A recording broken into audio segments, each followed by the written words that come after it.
Assalamualaikum warahmatullahi wabarakatuh. Selamat siang. Hari ini kita akan berdiskusi tentang konsep stres dan adaptasi. Oke, tujuan pembelajaran kali ini yaitu yang pertama, mampu memahami apa sih stres itu. Yang kedua, mampu mengetahui atau memahami sumber stres itu dari mana saja.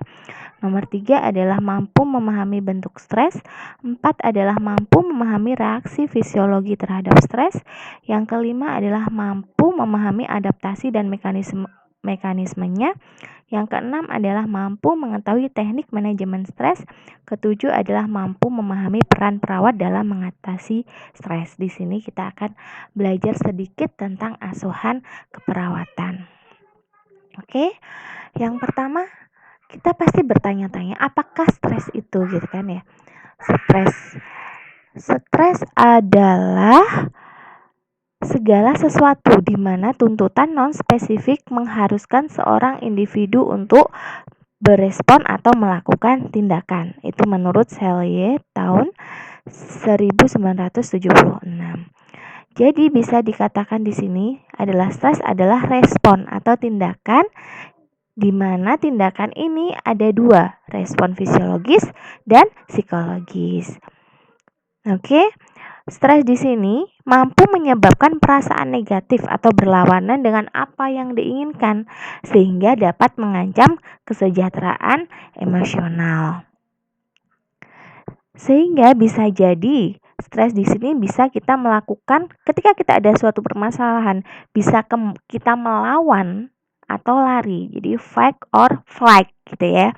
Gimana di sini juga dinyatakan bahwasanya jika pengaruh emosional pada tubuh dan respon itu yang didapat dari tubuh itu bisa mengarah ke adaptif maupun ke maladaptif seperti itu ya.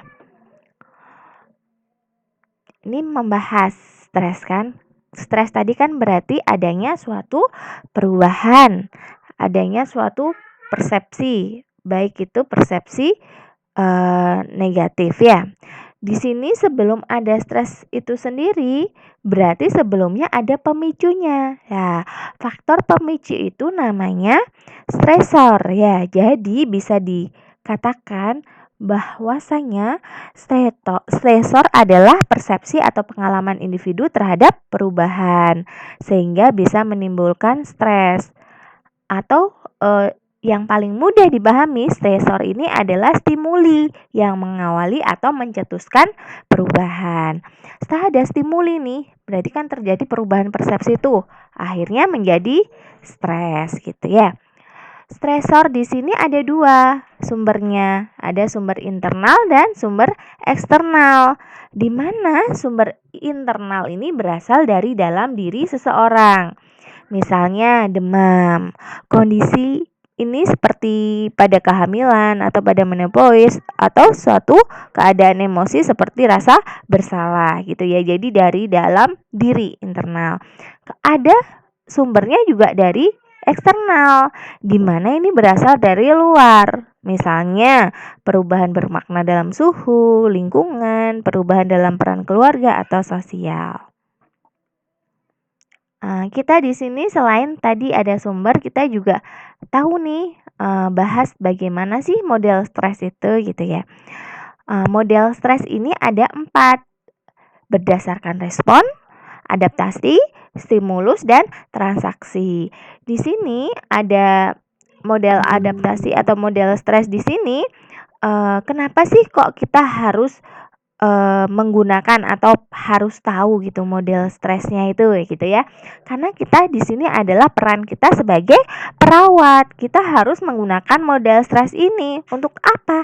Untuk membantu klien mengatasi respon yang tidak sehat, non produktif seperti itu. Sehingga bisa dimodifikasi. Nanti apabila ada klien kita yang mengalami stres, kita sudah mampu merawat si klien seperti itu ya. Oke, kita akan jelaskan yang pertama adalah model stres berdasarkan respon. Di sini berdasarkan respon maksudnya ini adalah model berdasarkan yang berdasarkan respon yang mendefinisikan stres sebagai respon non-spesifik dari tubuh terhadap setiap tuntutan yang ditimpakan padanya. Stres ini ditunjukkan oleh reaksi fisiologis spesifik. Gas. Gas itu adalah general adaptation syndrome ya. Nanti kita akan bahas nanti ada prosesnya ya itu. Sehingga respon seseorang terhadap stres benar-benar fisiologis. Jadi di sini berdasarkan respon itu ya fisiologisnya dari klien gitu ya.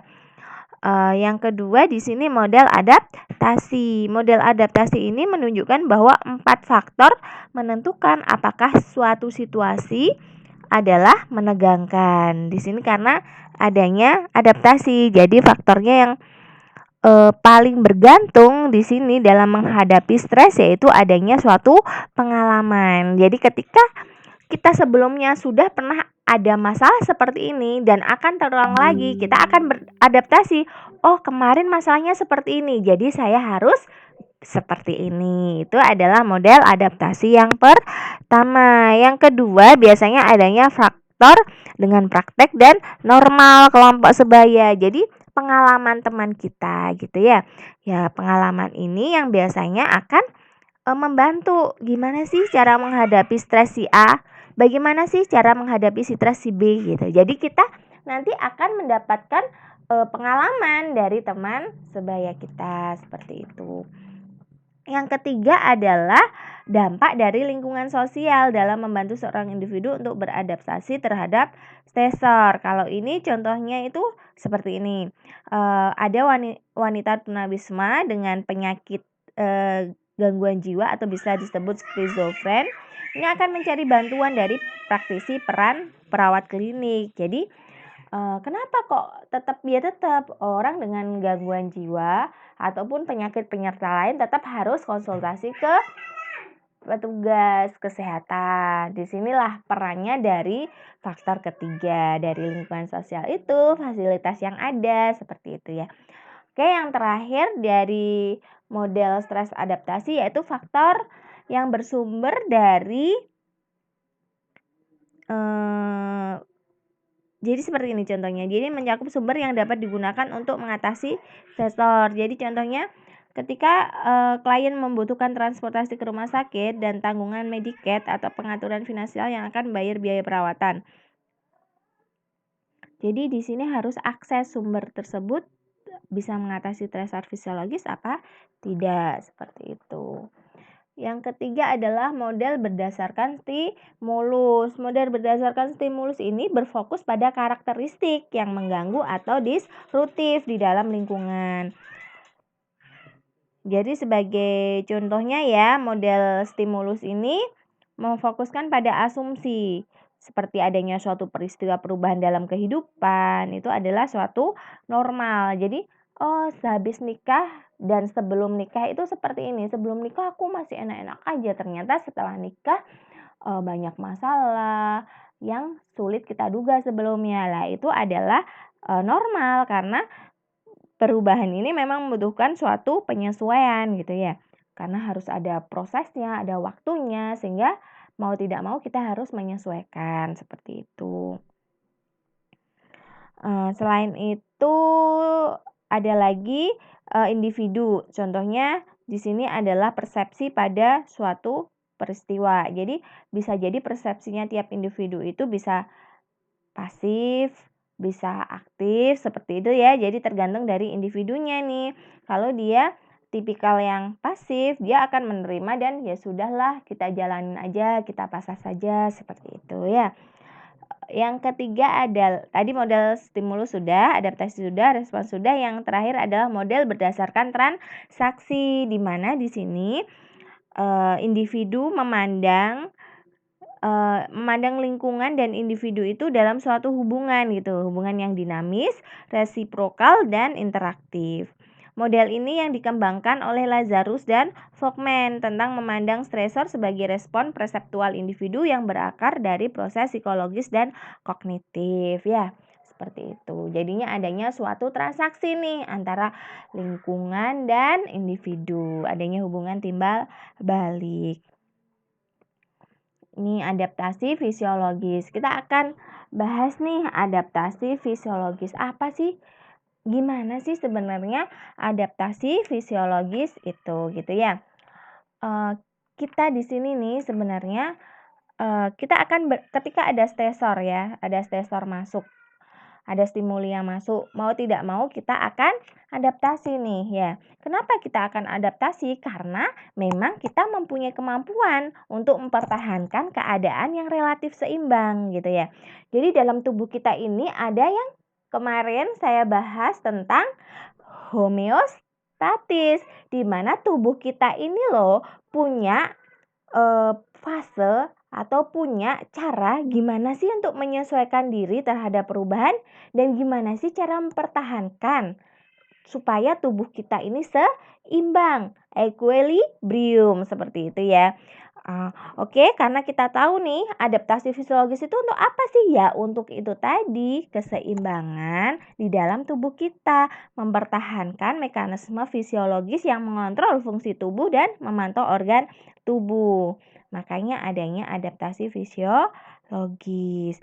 Sebagai contohnya nih, tubuh akan menyesuaikan ya jika kita lari. Kita lari di sini, kita lari, tiba-tiba apa yang terjadi pada tubuh kita? Denyut nadi akan semakin meningkat, tekanan darah kita akan naik. Lah itu loh adaptasi fisiologis. Ketika kita mengeluarkan tenaga, mau tidak mau di dalam tubuh kita ya akan seperti organ-organ di dalam juga akan menyesuaikan seperti itu. Sehingga di sini tidak ada miss. Jadi seimbang gitu ya. Oke, itu adalah adaptasi fisiologis. Sekarang gimana sih mekanisme adaptasi itu gitu ya? Oke, mekanisme fisiologis adaptasi ini fungsinya sendiri nih adanya umpan balik negatif. Gimana? Proses di sini adalah mekanisme kontrolnya merasakan suatu keadaan yang abnormal. Seperti nih, penurunan suhu. Ketika adanya penurunan suhu dalam tubuh kita, terus kita ngapain nih? Respon adaptif kita ngapain? Mungkin ada yang tahu di sini? Ya, salah satunya adalah mulai menggigil. Ketika kita mulai menggigil, efeknya apa? Membangkitkan panas tubuh tadi. Sehingga ketika suhu kita dingin, kita akan menggigil kedinginan, akhirnya apa? Di situ akan membangkitkan suhu tubuh kita menjadi normal gitu ya. Ada nih kalau dalam tubuh kita mekanisme adaptasi ini ada 3 yang utama gitu ya. Apa aja sih? Adanya medula oblongata. Yang kedua formasi retikular. Yang ketiga adalah kelenjar hipofisis. Oke. Kenapa kok medula oblongata ini salah satu mekanisme adaptasi di dalam tubuh? Karena di medula oblongata ini fungsinya tersendiri adalah mengontrol fungsi vital yang diperlukan untuk bertahan. Fungsi ini termasuk frekuensi jantung, tekanan darah, pernafasan ya. Jadi impuls itu semua yang akan menjalar dari dan ke. Jadi medula oblongata itu yang menjadi saluran gitu ya. Intinya menjadi pusatnya ngontrol gitu ya. Oh, ketika lari, kita ada lari di situ ada impuls. Impuls itu ada seperti contohnya kita manggil-manggil teman kita gitu ya. Ada impuls jalan ke medula oblongata, akhirnya apa? Yaitu tadi tekanan darahnya dinaikkan, denyut nadinya dinaikkan, nafasnya, RR-nya akhirnya mengalami kenaikan semua di situ ya. Yang kedua di sini adalah formasi retikular, di mana formasi retikular ini adalah kelompok kecil neuron dalam batang otak dan medula spinalis. Kelompok ini tuh juga mengontrol fungsi vital dan secara kontinu membantu status fisiologi tubuh melalui sambungan dengan traktus sensorik dan motorik. Misalnya nih, sel-sel tertentu dalam formasi retikular itu dapat menyebabkan orang yang sedang tidur terbangun atau meningkatkan tingkat kesadaran ketika timbul kebutuhan gitu ya. Kita bangun nih dalam otak bawah sadar kita ya, dalam bawah sadar kita, oh kita ini lagi punya PR, punya tanggungan makalah yang harus dikumpulkan besok dan saya belum menyelesaikan. Ya tiba-tiba itu seketika bangun ya. Itulah fungsi dari formasi retikuler. Yang ketiga adalah kelenjar hipofisis, di mana kelenjar hipofisis ini adalah kelenjar kecil yang melekat pada hipotalamus. Kita tahu sendiri fungsi hipotalamus untuk apa ya?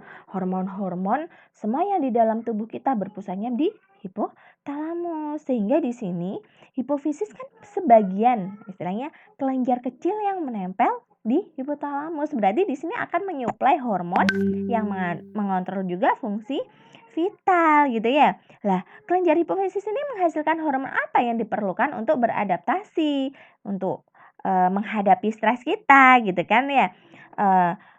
Jadi salah satunya bisa nih hormon yang berperan aktif seperti hormon-hormon sekresi, hormon tiroid, gonad, paratiroid gitu ya.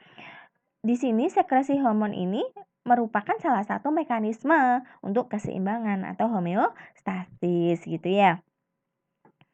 Oke, selanjutnya kita akan bahas adaptasi terhadap stresor. Apa sih sebenarnya adaptasi terhadap stresor itu? Kita harus tahu sendiri nih, adaptasi itu untuk apa sih sebenarnya? Adaptasi itu bisa dikatakan proses di mana dimensi fisiologis dan psikososial berubah dalam merespons stres atau upaya untuk mempertahankan fungsi yang optimal gitu ya. Makanya ada adaptasi terhadap stresor gitu ya.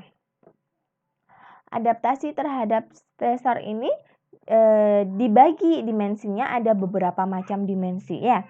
Dimensinya diantaranya adalah ada 6. Yang pertama adalah dimensi fisik, di mana dimensi fisik ini adalah suatu sumber adaptasinya dari adaptasi lokal. Jadi ini adalah secara umum gitu ya. Sebagai contohnya dalam fisik nih, demam. Ketika demam, kita akan ngapain? Ketika demam, ini menimbulkan apa sih sebenarnya gitu kan? Ya, ketika pada dimensi adaptasi di fisik ini, ketika demam, itu kan berarti kita ada sesuatu di dalam tubuh kita atau sebelumnya ada infeksi ya di sini. Nah, demam itu adalah salah satu stresor ya. Oh, berarti ini saya terinfeksi apa ini? Oh, saya radang, batuk pilek gitu ya. Oh, saya ada infeksi hepatitis seperti itu ya. Jadi stresornya apa ya? Demam itu tadi gitu. Yang diharapkan apa sih ini ketika demam? Infeksinya berhasil.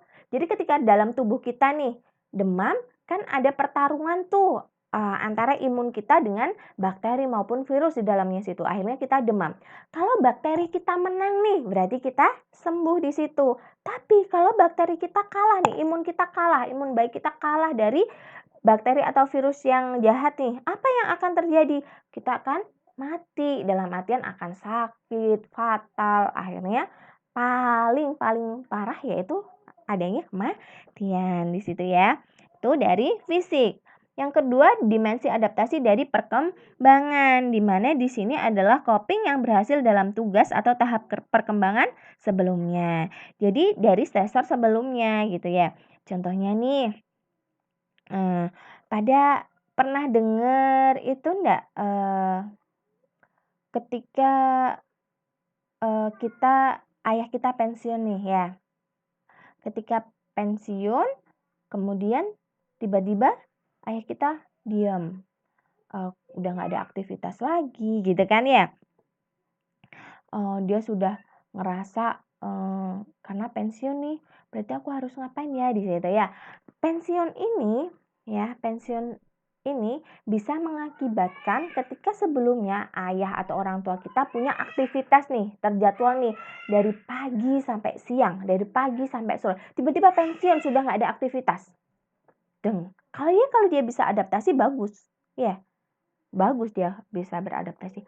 Dia bisa, kalau sudah bisa beradaptasi berarti dia akan ada aktivitas yang lain ya, aktivitas yang lain. Oh, aku kalau pensiun nih mau bikin usaha nih, mau beli toko, aku akan jaga toko, aku mau beli kebun nih, itu bagus. Tapi ada juga yang pensiun, dia sudah nggak ada aktivitas, sehingga dia mengalami apa? Depresi, itu bisa terjadi ya. Oke, sekarang yang ketiga adalah dimensi adaptasi emosional, di mana mekanisme pertahanan psikologis ini kekuatannya dari individu sendiri nih. Ya, jadi kekuatannya dari individu nih, emosional ya. Contoh stresornya apa nih? Kalau ada kasus nih pemerkosaan ya, contohnya nih pemerkosaan. Apa sih hasil yang kita harapkan gitu ya? Jadi di sini yang kita harapkan ketika terjadi perkosaan ya, jadi adanya integrasi dari ingatan traumatik. Jadi fungsinya untuk menasihati untuk orang lain di pusat krisis pemerkosaan. Jadi di sini dia ya sudah mekanisme ya sudah saya karena traumatik itu tadi, kalau traumatik tadi berarti kan dia trauma nih. Jadi bisa hasilnya ya sudah trauma, nanti dia fase-fase trauma itu bisa terlewati dengan baik. Kalau hasil yang tidak berhasil gimana? Kalau tidak berhasil ya ketakutan yang tidak rasional terhadap seorang pria. Jadi dia mengalami ketika ketemu sama pria dia ingat nih, dia akhirnya emosional lagi. Dia takut bertemu pria, akhirnya mengurung diri di kamar dan seterusnya ya. Itu. Di sini ada dimensi intelektual, di mana di sini adalah seperti contohnya sumber adaptifnya pendidikan ya. Kemampuan untuk memecah masalah. Biasanya kan diikuti dengan pendidikannya ya. Beda nggak sih pendidikan SD, SMP, SMA, bahkan S1 ya, D3 seperti itu kan dalam menyikapi suatu permasalahan gitu ya. Contohnya nih, ada sih pasien A lulusan SD dan ada pasien B lulusan perguruan tinggi atau D3 dan lain sebagainya. Dua-duanya ini didiagnosis A. kanker, B. juga kanker.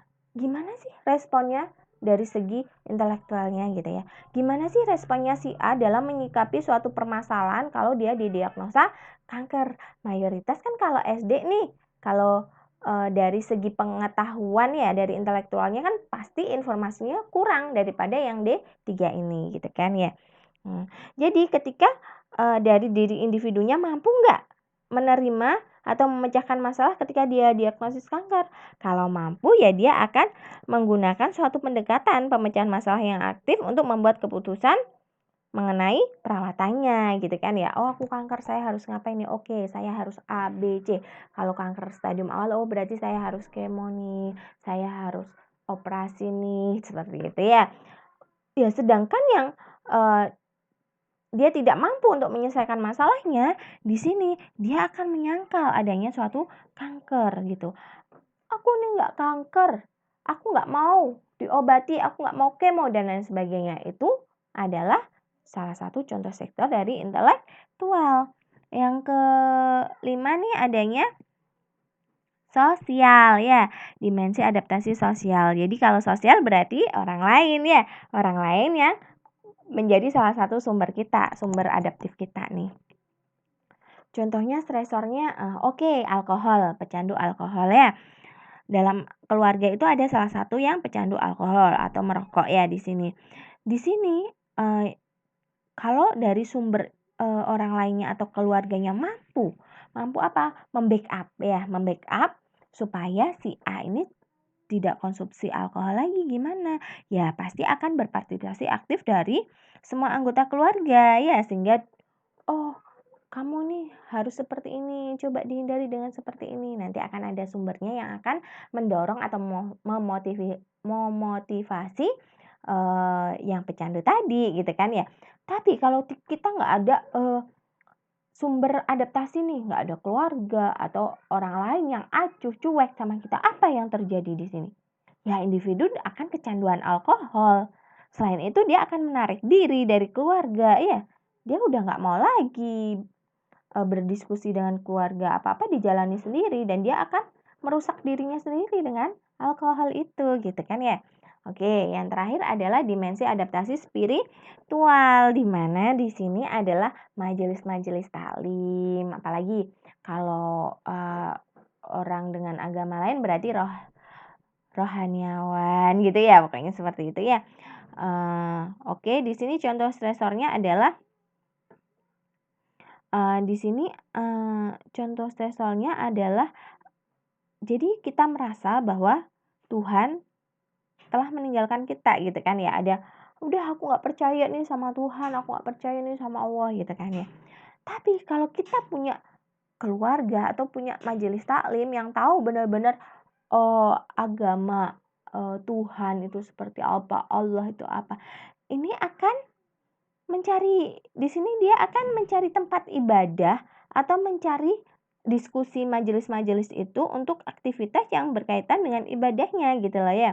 Beda lagi dengan yang sudah tidak percaya, sudah nggak ada dukungan dari rohaniawan yang spiritual tadi, ya dia akan sama halnya menarik diri, nggak mau beribadah, nggak mau sholat dan lain sebagainya. Di situ ya, itu masalah dimensi adaptasi.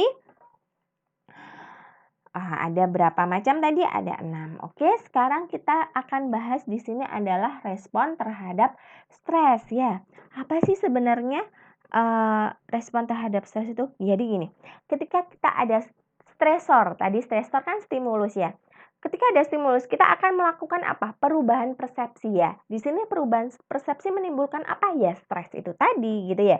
Ketika terjadi stres gitu kan, maka seseorang ya yang mendapatkan stres itu akan menggunakan energi fisiologis dan psikologis untuk berespon dan menghadapi masalahnya, atau dia akan berusaha beradaptasi gitu lah ya. Itu adalah respon terhadap stres gitu ya. Sehingga respon stres di sini adalah adaptif dan protektif, dan karakteristik dari respon ini adalah hasil dari respon neuroendokrin ya gitu. Tetap semuanya dari tubuh kita ya, dari organ-organ kita. Oke, respon terhadap stres ini dibagi dua kan.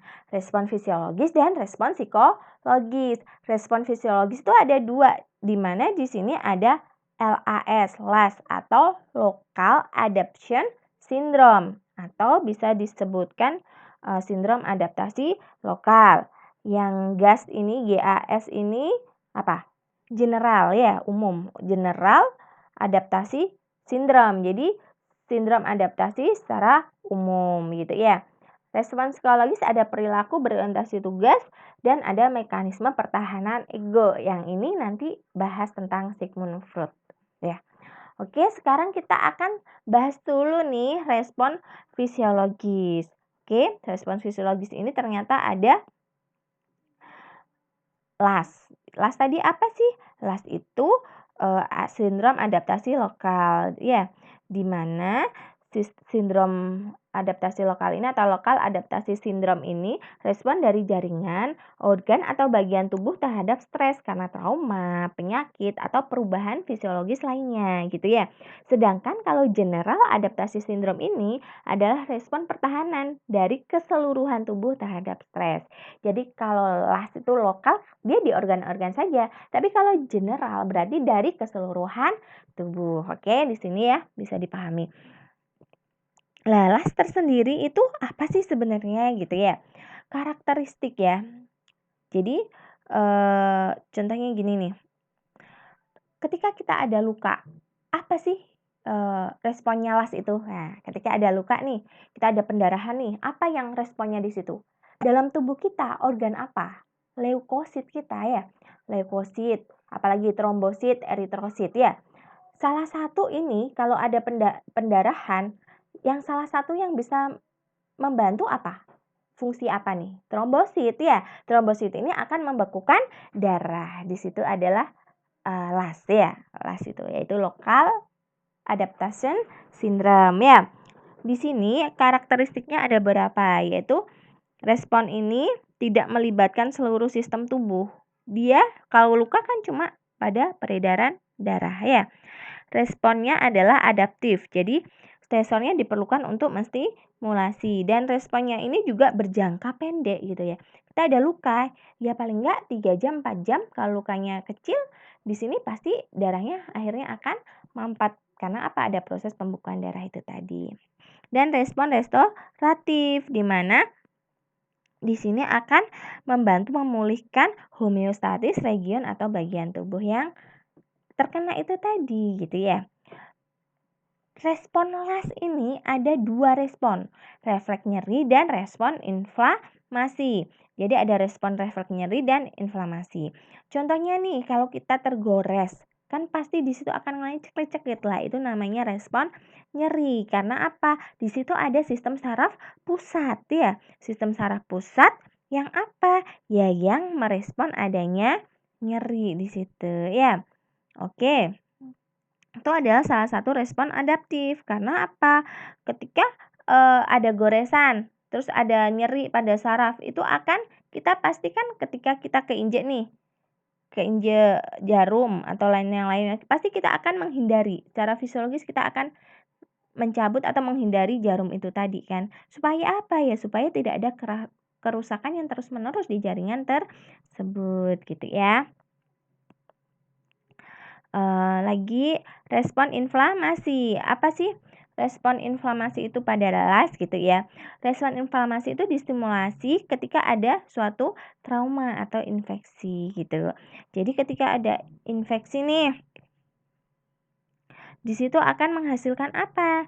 Selain nyeri, apalagi pembengkakan, apalagi panas, kemerahan, dan perubahan fungsi ya. Jadi di situ rahasia organ-organ tertentu gitu ya. Kalau nih pada eh, respon inflamasi kan ada beberapa tuh ya, ada beberapa fase. Ada 3 fase, di antaranya fase yang pertama apa? Mencakup perubahan dalam sel-sel dan sistem sirkulasi. Jadi awalnya kalau ada luka, nanti di situ akan menyempit pembuluh darahnya ya, sehingga akan mengendalikan pendarahan. Kemudian dilepaslah histamin itu pada tempat-tempat cedera ya. Jadi pada luka-luka itu tubuh kita akan melepas histamin gitu ya, sehingga akan meningkatkan aliran darah ke area cedera dan meningkatkan apa? Kalau aliran darahnya meningkat berarti otomatis sel darah putihnya juga akan meningkat. Di situ gunanya apa? Untuk melawan infeksi kalau ada cedera di situ ya. Oke. Selain dilepaskan histamin, dilepaskan apa lagi kalau inflamasi pada fase pertama di sini? Di sini akan dilepaskan kinin ya. Untuk apa? Untuk meningkatkan permeabilitas kapiler sehingga memungkinkan adanya masuknya protein cairan dan leukosit ke tempat yang mengalami cedera seperti itu. Fase keduanya apa? Ya, nanti fase keduanya akan ada pelepasan eksudat dari luka. Jadi adanya kombinasi cairan, sel-sel, dan bahan lain yang dihasilkan di tempat cedera gitu ya.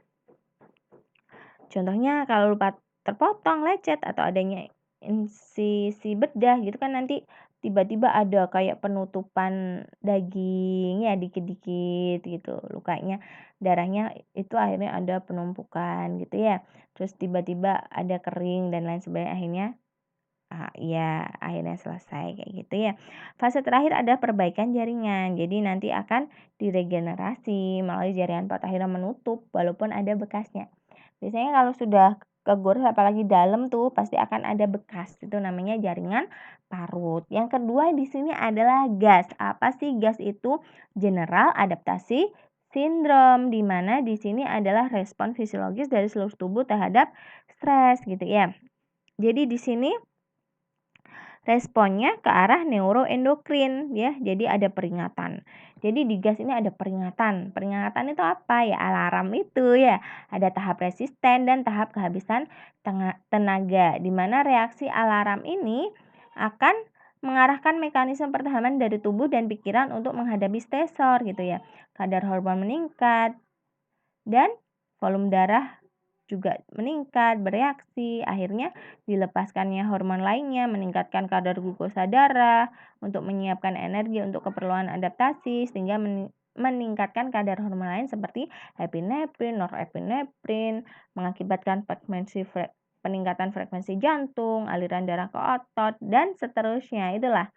Itulah reaksi dari alarm, reaksi alarm ya, dia mengomando, ini loh ada sesuatu di tubuh kita, kita harus melawan nih atau kita harus menghindar. Lah di situ adalah respon dari apa? Tahap dari alarm. Yang kedua di sini ada tahap resisten, di mana tahap resisten tubuh kembali menjadi stabil sehingga kadar hormon, frekuensi jantung, tekanan darah akhirnya normal kembali. Dan yang terakhir adalah tahap kehabisan tenaga. Ketika tubuh tidak dapat lagi melawan stres ya, tubuh kita sudah nggak bisa melawan stres. Jadi ini dia akan bukan melakukan ya, kita akan kehabisan energi ya. Jadi di sini adaptasi stres kita udah mulai hilang atau sudah istilahnya kalau ada penyakit kita tidak mampu melawan, akhirnya habis tenaga kita akhirnya sakit, seperti itu ya. Oke, tadi respon fisiologis ada local adaptation syndrome, general adaptation syndrome. Di local adaptation syndrome ada apa tadi? Ada refleks nyeri, ada inflamasi. Kalau general adaptasi syndrome tadi ada 3 fase ya. Di antaranya reaksi alarm, ada tahap resisten, tahap kehabisan tenaga. Oke, kita fisiologi sudah bahas nih. Sekarang kita akan ke respon psikologis. Di mana psikologis ini berarti apa? Ya, berarti perilaku adaptif psikologis gitu ya. Psikologis itu apa? Pikiran kita, perilaku kita, seperti itu ya. Oke. Di sini respon psikologis ada 2, perilaku berorientasi tugas dan mekanisme pertahanan terhadap ego gitu ya. Oke, di sini perilaku berorientasi tugas itu maksudnya apa sih? Jadi ini mencakup penggunaan kemampuan kognitif untuk mengurangi stres, memecahkan masalah, menyelesaikan konflik, dan memenuhi kebutuhan. Jadi perilaku ini berorientasi ke tugas memberdayakan seseorang untuk secara realistik menghadapi tuntunan stresor. Ada 3 tipe biasanya. Di sini ada perilaku menyerang, menarik diri, dan perilaku kompromi. Itu ya. Menyerang itu apa sih gitu kan? Kok dalam perilaku orientasi tugas ada menyerang? Menyerang itu seperti apa ya? Tindakan untuk menyingkirkan atau mengatasi suatu stresor atau untuk memuaskan kebutuhan. Ada juga yang menarik diri. Gimana kok bisa menarik diri? Menarik diri secara fisik atau misal dari stresor. Jadi dia malah bukan melawan, tapi dia lebih ke sudah saya mundur saja gitu. Ada juga yang kompromi. Di sini adalah mengubah metode yang biasa digunakan. Jadi biasanya diganti. Oh, oke, kalau seperti ini tantangannya seperti ini, coba saya buat metode lain. Mungkin bisa bagus hasilnya seperti itu. Yang kedua adalah mekanisme pertahanan ego. Jadi ini oleh Sigmund Freud ya, di mana perilaku tidak sadar yang memberikan perlindungan psikologis terhadap peristiwa yang menegangkan. Jadi ini memang nggak sadar gitu loh. Jadi apa sih? Contohnya gini nih, kompensasi adalah penutupan suatu defisiensi dalam satu aspek citra diri dengan sengaja kuat menekan suatu gambar yang dianggap sebagai suatu aset. Konversi adalah secara tidak sadar menekan suatu konflik emosional. Jadi di sini nggak sengaja disangkal gitu ya, tapi ini adalah kesadaran dari tiap individu. Oke, sekarang kita akan membahas tentang proses keperawatan dan adaptasi terhadap stres di sini. Apa sih peran kita gitu ya? Kita di sini akan bahas apa sih peran kita kalau kita ada klien nih gitu kan. Klien terus dia ternyata stres gitu kan. Apa yang akan kita lakukan gitu ya? Yang pertama pasti tugas kita apa? Pengkajian. Jadi kita harus mengkaji nih indikator stresnya dan coping dalam semua dimensi. Jadi kita harus kaji dari fisiologisnya itu seperti apa, dalam artian mungkinkah dia ada penyakit-penyakit kronis yang ikut serta nih gitu kan. Atau apa nih yang terjadi pada fisiologisnya si klien gitu ya. Yang kedua ada indikator perkembangan, di mana di sini indikator perkembangan ini adalah dia lebih ke arah yang apa sih stres yang bisa mempengaruhi dalam perkembangan itu gitu. Contohnya gini, bayi kan salah satu anak kecil ya umumnya menjadi stresor di rumah gitu kan. Jika diasuh dalam lingkungan yang responsif dan empati, mereka akan mampu mengembangkan harga diri yang sehat dan pada akhirnya belajar respon coping yang adaptif. Berbeda jika dia diasuh dengan lingkungan yang unresponsif gitu ya, yang berbeda gitu. Kenapa? Karena di sini adalah bayi atau anak itu ya berkembangnya dari lingkungan keluarga itu tadi gitu ya, sehingga dia nanti akan menciptakan atau dia akan bisa mampu menjadi anak yang kuat apa tidak gitu ya di situ. Itu adalah indikator perkembangan.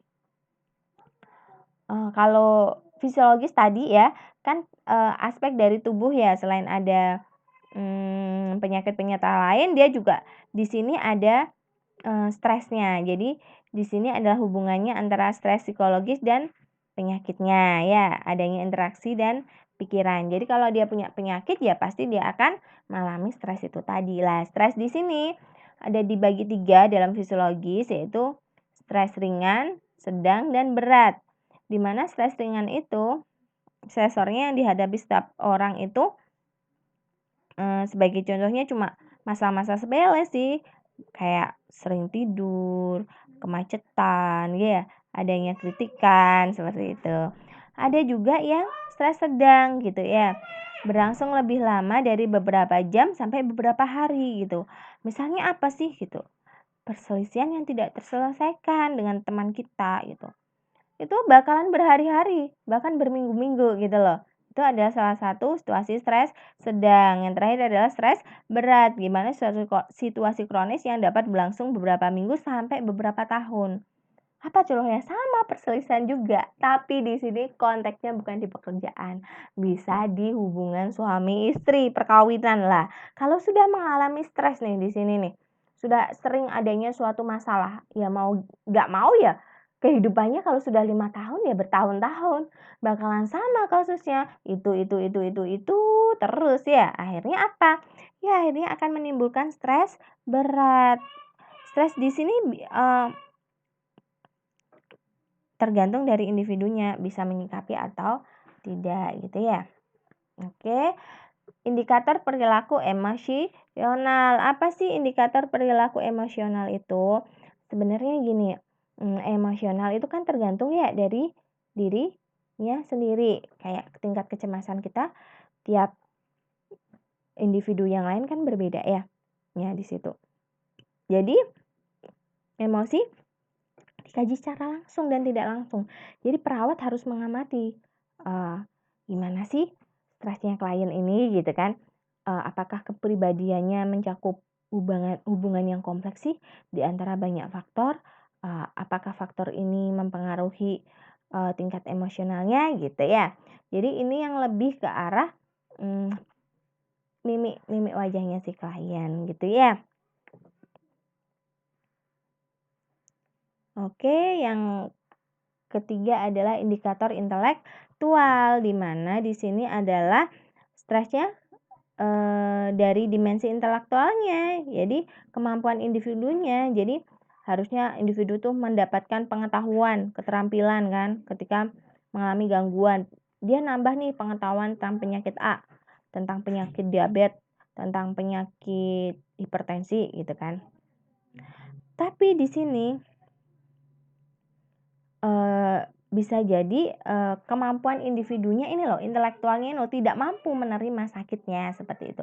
Jadi dia dikasih kayak dikasih penyakit ini harusnya melakukan ABC, kayak diabetes kan harusnya dia pola makannya terjaga, jam makannya juga terjaga, porsinya juga kan harusnya seperti itu. Ternyata nih di sini karena intelektualnya tadi dia nggak mau menggubris, makan apa aja, jam berapapun, lapar makan, akhirnya apa?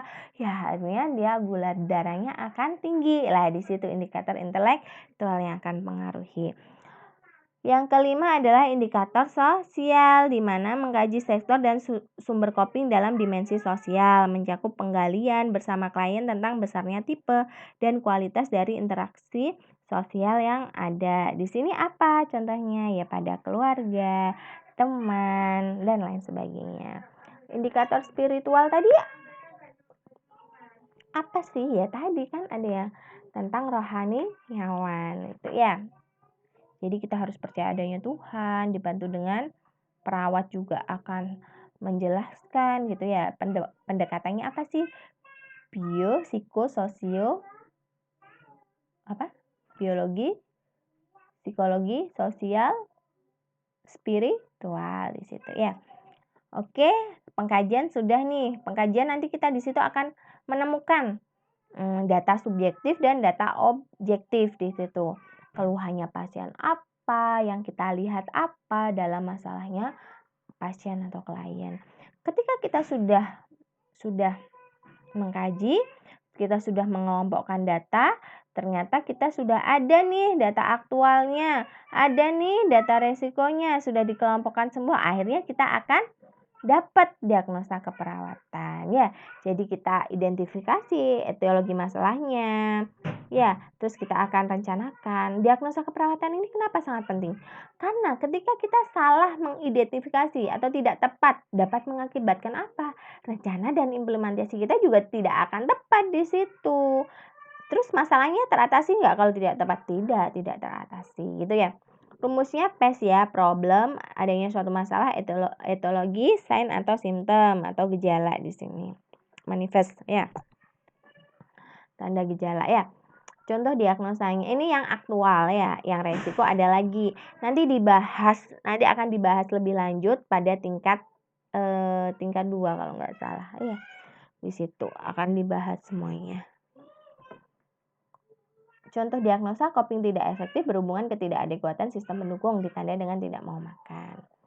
Perencanaannya di sini nih, kita sudah menentukan diagnosa. Oke, diagnosanya sudah ada. Berarti kita kalau diagnosa sudah ada, kita di sini akan merencanakan tujuannya. Oh, di sini berarti harus ada tujuan yang sesuai sama diagnosa. Kriteria hasilnya sesuai dengan tujuan dan rencana yang akan dilakukan. Jadi, sesuai dengan respon klien atau kebutuhan klien. Sebagai contohnya, ketika klien tuh cemas, ya, cemas. Apa yang akan kita lakukan ketika cemas itu? Ya, kita akan memberikan edukasi. Ya, sebab akibat supaya klien itu tenang gitu kan, itu. Jadi respon klien apa di situ yang harus kita rencanakan tindakan. Oke, yang ini yang sebelum evaluasi kita masuk ke implementasi. Apa sih implementasi itu gitu kan? Implementasi itu dipandang sebagai aktivitas peningkatan kesehatan atau suatu intervensi yang memodifikasi respon terhadap penyakit. Hal ini bisa dilakukan perawat dalam menurunkan stres. Kenapa kok bisa?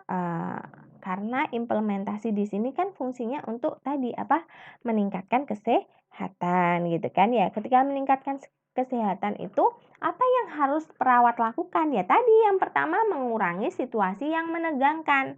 Di sini apa kok situasinya bisa menegangkan ya? Gitu ya. Karena di sini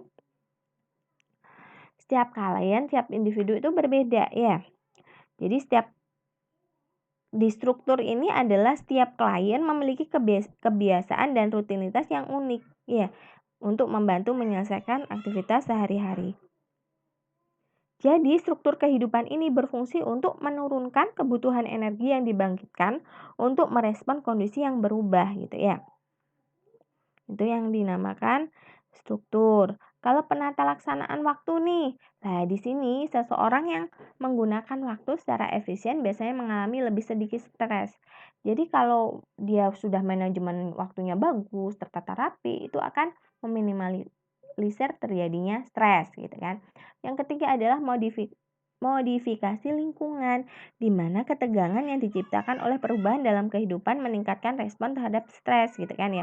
Jadi lingkungan itu juga berpengaruh ya, berpengaruh dalam stres gitu. Yang kedua, mengurangi respon fisiologis terhadap stres. Bagaimana cara mengurangi respon fisiologis terhadap stres? Yang pertama harus olahraga yang teratur. Yang kedua apa? Kita sosialisasi, ketemu teman-teman, humor, bercanda, itu juga bisa mengurangi respon fisiologis terhadap stres gitu ya. Selain itu apa? Nutrisi dan diet. Kenapa kok nutrisi dan diet ini berhubungan erat dengan respon fisiologi terhadap stres? Karena nutrisi itu yang akan memberikan kita energi ya. Jadi meningkatkan sirkulasi dan pemberian nutrisi ke jaringan tubuh gitu ya. Istirahat. Kenapa istirahat itu penting? Ya karena pola istirahat yang tidur kebiasaan itu bisa menangani stres ya. Tidur, tapi tidurnya harus pas jamnya, jangan berlebihan juga, itu juga akan menimbulkan stres juga gitu ya. Di sini ada teknik relaksasi, biasanya menggunakan relaksasi progresif dengan dan tanpa ketegangan otot dan teknik manipulasi pikiran, mengurangi komponen fisiologis dan emosional stres. Teknik relaksasi adalah perilaku yang dipelajari dan membutuhkan waktu pelatihan dan praktek. Setelah kalian menjadi terampil dalam teknik ini, ketegangan dapat dikurangi ya, sehingga parameter fisiologinya pasti juga akan berubah di sini. Yang keenam adalah spiritualitas. Apa sih spiritualitas? Ya tadi efek dari positif dari Tuhan gitu, dari Allah gitu. Apa? Ya praktek seperti berdoa, meditasi, itu semua ya. Baca Al-Qur'an itu bisa menjadi pengurangi respon fisiologis. Yang ketiga, perbaikan respon perilaku dan emosional terhadap stres.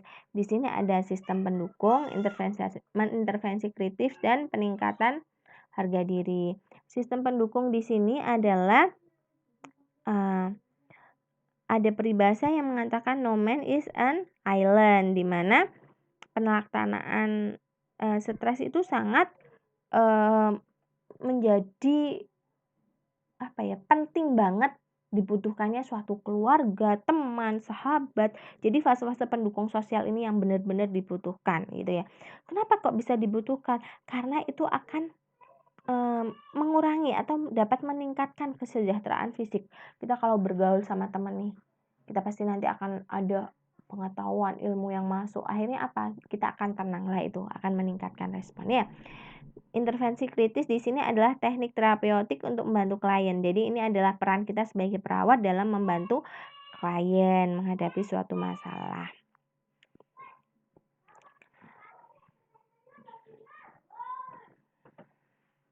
Kalau kita nih, intervensi kritisnya apa? Ya, kita bisa menggunakan penyuluhan. Kita akan berikan edukasi, pendidikan tentang penyakit pada klien. Sehingga nih, diharapkan pasien ini juga mampu memahami apa itu penyakitnya dan stresnya juga akan berkurang. Seperti itu. Meningkatkan harga diri. Di mana di sini meningkatkan harga diri yaitu memperbaiki harga diri sehingga dapat direduksi. Jadi strategi reduksi yang bisa meningkatkan harga dirinya. Jadi lebih ke arah positif. Jadi dirinya sendiri itu kalau harga dirinya meningkat, mayoritas kan dia mencari sumbernya juga akan meningkatkan. Akhirnya stresornya teratasi ya. Yang terakhir yaitu meningkatkan penata laksanaan stres bagi perawatan. Di sini stres pekerjaan, salah satunya perawat juga bisa menjadi salah satu stresor gitu kan. Udah capek, penat gitu kan, di rumah ada masalah, itu bisa jadi suatu stres kepenatan tersendiri gitu lah akibat pekerjaan gitu. Sehingga di sini perawat harus pintar identifikasi stresornya gitu ya. Sehingga dapat menghilangkan stresor tersebut ya. Evaluasi. Kita sudah implementasikan, berarti kita harus evaluasi. Evaluasi di sini adalah hal atau harapan yang kita capai, yang kita ingin ini, persepsi klien terhadap stres itu sudah menurun belum ya? Gitu, evaluasinya itu. Klien mampu mengatur penyebab stres nggak ya? Gitu. Klien mampu secara mandiri mengembangkan strategi reduksi nggak ya? Gitu. Dan di sini perawat harus mendapatkan ukuran objektif. Jadi selain dari subjektifnya, dari kliennya, di situ kita juga harus objektifnya, tensinya gimana, nadinya gimana, seperti itu ya. Adakah perbaikan dari sebelum dilakukan tindakan atau sebelum dilakukan implementasi sama setelah dilakukan implementasi gitu ya. Tapi kalau dia ternyata bagus nih, sudah dilakukan intervensi, berjalan, stresnya dari berat jadi sedang lah, itu ya, itu yang kita harapkan. Oke, sekian dari pembelajaran hari ini. Daftar pustakanya bisa dilihat ya di sini, dari Alimul Aziz, Harry Potter, dan lain sebagainya di sini bisa. Kita lanjutkan sesi diskusi. Terima kasih. Wassalamualaikum warahmatullahi wabarakatuh.